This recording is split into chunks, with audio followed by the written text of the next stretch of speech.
అశోక్ గారు, ప్రస్తుతానికి ఏపీ కూటమి ప్రభుత్వం అధికారంలో ఉండి ఎవరైతే ప్రతిపక్షంలో ఆ రోజు అవినీతికి పాల్పడ్డారో వాళ్ళందరినీ కటకటాల వెనక్కి నెట్టించే ప్రయత్నం చేస్తూ ఉన్నారు. అంటే మాజీ ముఖ్యమంత్రి అయినా సరే అవినీతి ఆరోపణ అనేది ఉన్నట్లయితే, అది రుజువైతే మీరు 7 ఊచలు లెక్కించాల్సిందే అనే కంకణం మీద టీడీపీ ప్రభుత్వం, కూటమి ప్రభుత్వం ముందుకు వెళ్ళడం మనం చూస్తూనే ఉన్నాం. అది ప్రజలుగా మనకి హర్షించదగిన విషయమే. కానీ నిన్న జరిగిన కేబినెట్ మీటింగ్లో ఒక ఆశ్చర్యకరమైన సంగతి కూడా చూశారు. కూటమి ప్రభుత్వంలో ఉన్న ఎమ్మెల్యేలపై కూడా అవినీతి ఆరోపణలు ఉన్నాయి. తేట తెల్లమైందిగా. ఏం చెప్తారు? ఏ ప్రభుత్వం అయినా అవినీతి జరుగుతుంది, దాన్ని ఆపే పరిస్థితులు ఇప్పుడైతే ప్రస్తుత స్థితిలో లేదు. ఎందుకంటే 30 కోట్లు 40 కోట్లు పెట్టి వాళ్ళు ఎన్నికలు చేసి ఆ తర్వాత ప్రజల్లోకి వచ్చి మేము ప్రజలకు సేవ చేస్తామంటే నమ్మే స్థితిలో ప్రజలు అంతకన్నా లేదు. అర్థమైపోతుంది కదా వాళ్ళకి సంబంధించి. అయితే నిన్న ఆంధ్రప్రదేశ్ సంబంధించిన క్యాబినెట్ సమావేశం జరిగింది. క్యాబినెట్ సమావేశంలో కొన్ని కీలక నిర్ణయాలు తీసుకుంటూ ఉన్నారు. ఆంధ్రప్రదేశ్ సంబంధించి ఏదైతే హామీలు ఇచ్చారో వాటికి సంబంధించి కావచ్చు, లేదంటే కొత్త స్కీములకు సంబంధించి వీటన్నిటిలో కూడా చంద్రబాబు నాయుడు గారు, పవన్ కళ్యాణ్ గారు వాళ్ళిద్దరు అధ్యక్షతన కూడా క్యాబినెట్ సమావేశం సక్సెస్ఫుల్గా జరుగుతూ వచ్చింది. అయితే దీంట్లో 2-3 ఇంపార్టెంట్ పాయింట్లు ఏంటంటే, ఎమ్మెల్యేలకు సంబంధించిన అవినీతి కావచ్చు, లేదంటే ఈ ఏడాదికి సంబంధించిన గ్రాఫ్ ఏదైతే ఉందో వాళ్ళకి సంబంధించిన పర్ఫార్మెన్స్ మీద చంద్రబాబు నాయుడు గారు ఎప్పటికప్పుడు రిపోర్టులు తెచ్చుకుంటూ ఉంటారు. ఆయనలో ఉన్నటువంటి ఒక మంచి క్వాలిటీ, బెస్ట్ క్వాలిటీ ఏంటంటే, అంత వయసు వచ్చినా కూడా ఎప్పుడు రెస్ట్ అనేటువంటి మోడ్ లేకుండా ఎప్పుడూ పనిచేస్తూనే ఎప్పటికప్పుడు పర్ఫార్మెన్స్కి సంబంధించిన అంశాల మీద ఎప్పుడు అప్డేటెడ్గా ఉంటూ ఉంటారు.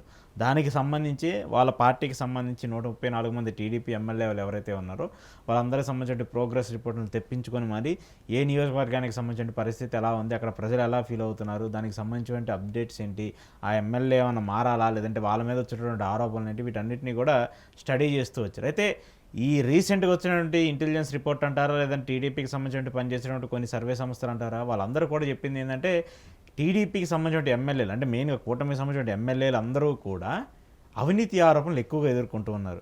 మెయిన్గా లిక్కర్కి సంబంధించి కావచ్చు, లేదంటే ఇసుకకు సంబంధించి కావచ్చు, అక్కడ ఉన్నటువంటి రిజిస్ట్రేషన్లకు సంబంధించి కావచ్చు, ప్రభుత్వ భూములకు సంబంధించిన వ్యవహారం కావచ్చు, వీటి మీద పెద్ద ఎత్తున ఆరోపణలు వస్తున్నాయని చెప్పేసి కూడా పదే మాట్లాడుతూ వస్తున్నారు. అయితే ఇటీవల మీకు ఒక ఆడియో కాల్ కూడా చాలా పెద్ద ఎత్తున సంచలనమైంది.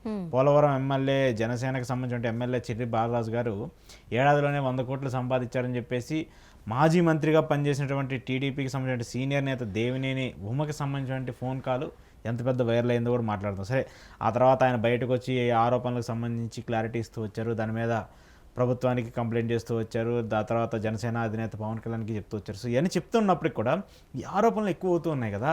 అంటే 2 పార్టీలు, కూటమిలో ఉన్నటువంటి పార్టీకి సంబంధించిన వ్యక్తులే ఆ ఎమ్మెల్యే ఎంత అవినీతి చేశాడు, ఈ ఎమ్మెల్యే ఎంత అవినీతి చేశాడు, ఆయన 40 కోట్లు దోచుకున్నాడు, ఈయన 30 కోట్లు దోచుకున్నాడు అని చెప్పేసి వాళ్ళ పార్టీ వాళ్ళే మాట్లాడుకుంటుంటే బయటికి వినేవాళ్ళు, లేదంటే బయటకు సంబంధించిన ప్రజలు ప్రతిపక్ష పార్టీలో ఏం మాట్లాడతాయి? అది మంచి పద్ధతి అనుకుంటారా, లేదంటే ఓకే వీళ్ళు మనం 20 కోట్లు దోచాం కాబట్టి వీళ్ళు 30 కోట్లు దోస్తున్నారని చెప్పేసి మాట్లాడుకుంటూ ఉంటారా? ఇలాంటి పరిస్థితులు ఎందుకు వస్తూ ఉన్నాయి?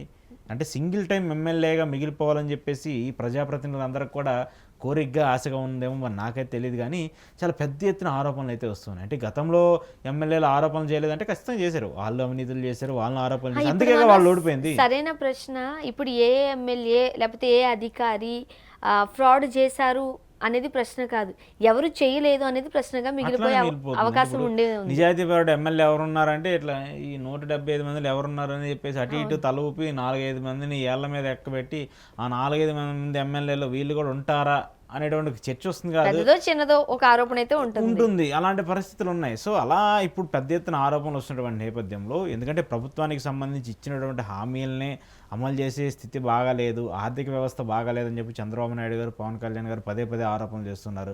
ఆర్థిక స్థితి బాగాలేదని చెప్పేసి ఇచ్చిన హామీలు అమలు చేయబోతుంటే, ఇంకో పక్క ఎమ్మెల్యేలు పనులు చేయడం పక్కన పడేసి అవినీతి ఎక్కువ చేస్తున్నారని చెప్పేసి ఆరోపణలు వస్తే, ఇటు ప్రభుత్వం మీద తీవ్రస్థాయిలో వ్యతిరేకత వచ్చి ఎమ్మెల్యేల మీద తీవ్రస్థాయిలో వ్యతిరేకత వస్తే, ఇద్దరు కలిసి ఏదన్నా జరిగితే రేపు ప్రభుత్వం ఉండే పరిస్థితి ఉంటుందా, కూలిపోయే పరిస్థితి ఉంటుందా?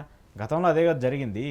జగన్మోహన్ రెడ్డి సంబంధించిన వ్యవహారం మీద ఆయన మీద ఎంత పెద్ద ఎత్తున ఆరోపణలు వచ్చాయి, అంతకుమించి ఎమ్మెల్యేల మీద ఆరోపణలు వచ్చాయి.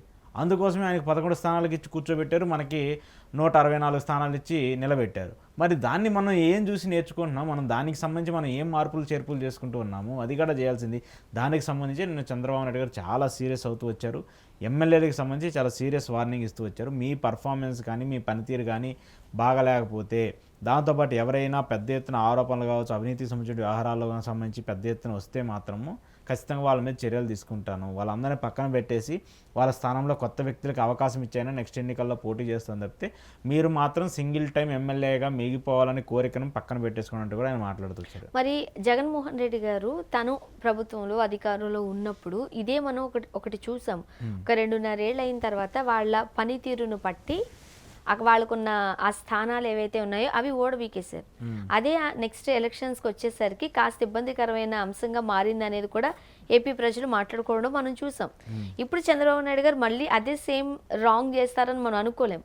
నిజంగానే ఒక ఎమ్మెల్యే పైన అవినీతి ఆరోపణ వచ్చింది. ఆయనైతే ఒక మంత్రిగా కూడా ఉన్నారు. ఆయన ఆ మంత్రి స్థానం నుంచి ఆయన తప్పించలేరు కదా, ఎందుకంటే ఆల్రెడీ జగన్మోహన్ రెడ్డి గారు చేసిన తప్పు నేను చేయకూడదు అనే ఆలోచన ఆయనకు ఉండింది. అది వేరండి. ఇప్పుడు జగన్మోహన్ రెడ్డి చేసింది ఏంటంటే ఆయనకున్నది 5 సంవత్సరాల టెన్యూర్. 5 సంవత్సరాల టెన్యూర్లో జగన్మోహన్ రెడ్డి చాలా కాలం తర్వాత మొదటిసారి అధికారంలోకి వచ్చారు. పార్టీ నడిపి ఉండి అధికారంలోకి వచ్చినటువంటి వ్యక్తి. సహజంగానే పార్టీ కోసం పనిచేసినటువంటి వ్యక్తులకు ఒక ఆశ ఉంటుంది, నాకు మంత్రి పదవి ఇస్తారు, నాకు విప్ ఇస్తారు, లేదంటే నాకు ఇంకో హోదా ఇస్తారని చెప్పేసి ఒక ఆశ ఉంటుంది. ఆశకు అనుగుణంగానే 2.5 సంవత్సరాల తర్వాత మంత్రివర్గాన్ని మార్పులు చేర్పులు చేశారు. మార్పులు చేర్పులు చేయటం వేరు, ఆయన నియోజకవర్గాలకు సంబంధించిన ఎన్నికల్లో చేంజ్ చేయటం వేరు. ఇక్కడ కూడా సేమ్ అదే ప్రాతిపదికని చంద్రబాబు నాయుడు గారు మాట్లాడుతూ వచ్చారు. ఆయన కూడా 2014 నుంచి 19 అధికారంలో ఉన్నప్పుడు కావచ్చు, అంతకుముందు అధికారంలో ఉన్నప్పుడు కావచ్చు, ఆయన కూడా క్యాబినెట్ షఫ్లింగ్స్ చేయడం అవన్నీ కూడా మనం చూస్తూ వచ్చాము. ఈ క్యాబినెట్ షఫ్లింగ్ చేయడం అవన్నీ కూడా వేరే ప్రాతిపదికన వస్తాయి. మళ్ళీ ఆ జిల్లాకు సంబంధించిన వ్యక్తులే మళ్ళీ మంత్రులుగా బాధ్యతలు స్వీకరిస్తుంటారు. కానీ ఎమ్మెల్యేలు పనితీరు వేరు, మంత్రుల పనితీరు వేరు. మంత్రుల మీద కూడా ఆరోపణలు వస్తూ ఉంటాయి, దాని మీద కూడా ప్రోగ్రెస్ రిపోర్ట్ తెప్పించుకుంటూ ఉంటాడు ఆయన ఎప్పటికప్పుడు ఆయన అబ్జర్వ్ చేస్తూ ఉంటారు, ఆయన కూడా వెరిఫై చేసుకుంటూ ఉంటారు. కానీ ఈ మేర ఆరోపణలు వస్తూ ఉన్నప్పుడు దాన్ని ప్రతిపక్ష పార్టీలు క్యాష్ చేసుకొని ప్రతిపక్ష పార్టీలు దాన్ని లీడ్ చేసుకుంటూ వాళ్ళు మళ్ళీ నెక్స్ట్ అధికారంలోకి రావడం కోసం పనిచేస్తూ ఉంటాయి కదా. మన మీద వచ్చేటువంటి ఆరోపణలు ఏవైతే ఉన్నాయో వాటిని సరి చేసుకొని మళ్ళీ మనం ఎమ్మెల్యే గెలవాలని చెప్పేసి ఆయన పదే చెప్తున్నటువంటి మాట. కానీ ఎమ్మెల్యేలు ఇలానే ఆరోపణలు ఎదుర్కొంటూ ఉంటే మాత్రం ఖచ్చితంగా వాళ్ళకి ఇబ్బందులు తప్పవు. దాంతోపాటు ఇప్పుడు తీవ్ర స్థాయిలో ఎవరైతే ఆరోపణలు ఎదుర్కొంటున్నారో మనం చూసాం కదా, మనం 4 సర్వే సంస్థలు, రైజ్ లాంటి సర్వే సంస్థలు కావచ్చు, కేకే సర్వేలు కావచ్చు, ఇవన్నీ చెప్తూ వచ్చాయి కదా. 90కి పైగా ఎమ్మెల్యేలు దారుణమైన స్థితిలో ఉన్నారు, వాళ్ళందరూ రెడ్ జోన్లో ఉన్నారు. ఈసారి వాళ్ళకే టికెట్లు ఇస్తే వాళ్ళనే నిలబెడితే ఓడిపోయే పరిస్థితి ఖచ్చితంగా ఉంటుందంటూ కూడా సర్వే సంస్థలు చెప్పారు. అంటే మన కోసం, మన గెలుపు కోసం, లేదంటే మనం గెలుస్తామని చెప్పినటువంటి సర్వే సంస్థలే ఈరోజు మన ఎమ్మెల్యేల పనితీరు బాగలేదు, మన మంత్రుల పనితీరు బాగలేదు, ఈసారి వాళ్ళు గెలవరని చెప్పేసి రిపోర్ట్లు ఇస్తున్నాయంటే ఏ మేర గ్రౌండ్ లెవెల్లో ఇబ్బందులు ఉన్నాయి, ఏ మేర గ్రౌండ్ లెవెల్లో అవినీతి జరుగుతుందనేది కూడా ఖచ్చితంగా పార్టీలు ఆలోచించుకుంటాయి కదా. దానికి సంబంధించి చంద్రబాబు నాయుడు గారు మార్పులు చేర్పులు చేసుకుంటూ వస్తున్నారు. అవి కానీ సరిగా చేయకుండా ఎమ్మెల్యేలు సరిగా పర్ఫార్మెన్స్ లేకపోతే మాత్రం ఖచ్చితంగా వాళ్ళు రాబోయే రోజుల్లో ఇబ్బంది పడే పరిస్థితులు కూడా ఉంటాయి. కానీ నెక్స్ట్ వచ్చే 15 సంవత్సరాలకి చంద్రబాబు నాయుడు గారు ముఖ్యమంత్రిగా ఉండబోతున్నారు, కూటమి ప్రభుత్వం అధికారంలోకి రాబోతోంది అంటూ పవన్ కళ్యాణ్ గారు ఎక్కడ చూసినా అదే స్పీచ్ మాట్లాడుతున్నారు. మరి ఇట్లా ఎమ్మెల్యేల పనితీరు కావచ్చు, మంత్రుల పనితీరు కానీ ఉన్నట్లయితే లాస్ట్ టైం ఏదైతే జగన్మోహన్ రెడ్డి గారికి ప్రజలు చూపించారో వీళ్ళకి కూడా తప్పకుండా చూపించే అవకాశాలు ఉన్నాయంటారా? ప్రజలు చెప్పాను కదండి, ప్రజలు చాలా అన్ని సైలెంట్ గమనిస్తూ ఉంటారు. వాళ్ళు చాలా ఇంటెలిజెంట్. మనం అందరం ఏమనుకుంటున్నాం అంటే ఈ పథకాలకి ఎక్కువ డబ్బులు ఇస్తా ఉన్నారు, అందుకోసం వీళ్ళకి కొట్టేసారు, లేదంటే జగన్మోహన్ రెడ్డి సరిగా పనిచేయదని చెప్పేసి వాళ్ళకి సరైన కాదు. వాళ్ళు డబ్బులు తీసుకున్నా, ఎన్ని పథకాలు వచ్చినా, ఎన్ని పథకాలు రాలేదు, అసలు ఎవరెంత చేశారనేది కూడా వాళ్ళకంటూ వాళ్ళకి ఒక రిపోర్ట్ ఉంటుంది, వాళ్ళకి ఒక క్లారిటీ ఉంటుంది. ఎలక్షన్స్ టైంలో వచ్చినప్పుడు ఆ ఈవీఎం మిషన్ దగ్గరికి వెళ్ళినప్పుడు వాళ్ళు ఏళ్ళు ఉంటుంది కదా, అప్పుడు పైరు నొక్కాల కింద నొక్కాలని చెప్పేసి వాళ్ళకి అప్పుడు మైండ్లో వస్తూ ఉంటుంది. అప్పుడు జగన్ మంచి చేస్తే జగన్కి వేస్తారు, చంద్రబాబు నాయుడు గారు మంచి చేస్తే చంద్రబాబు నాయుడు వేస్తారు. ఏది మంచి చేయాలన్నా కూడా చంద్రబాబు నాయుడు గారు ఒక్కనే చూసేయరు కదా, కింద ఎమ్మెల్యేల పనితీరు ఎంత కొంత ఉంటుంది కదా. కాబట్టి ఆ పనితీరుని కూడా చూస్తారు. కాబట్టి ఎమ్మెల్యేలు కొంత ఏదైతే ఎక్కువగా ఆరోపణలు ఎదుర్కొంటూ ఉన్నారో వాళ్ళందరూ కొంత తగ్గించి ప్రజా సంక్షేమం మీద, ప్రజలకు సంబంధించిన అంశాల మీద దృష్టి పెడితే బాగుంటుంది. చూద్దాం. Thank you.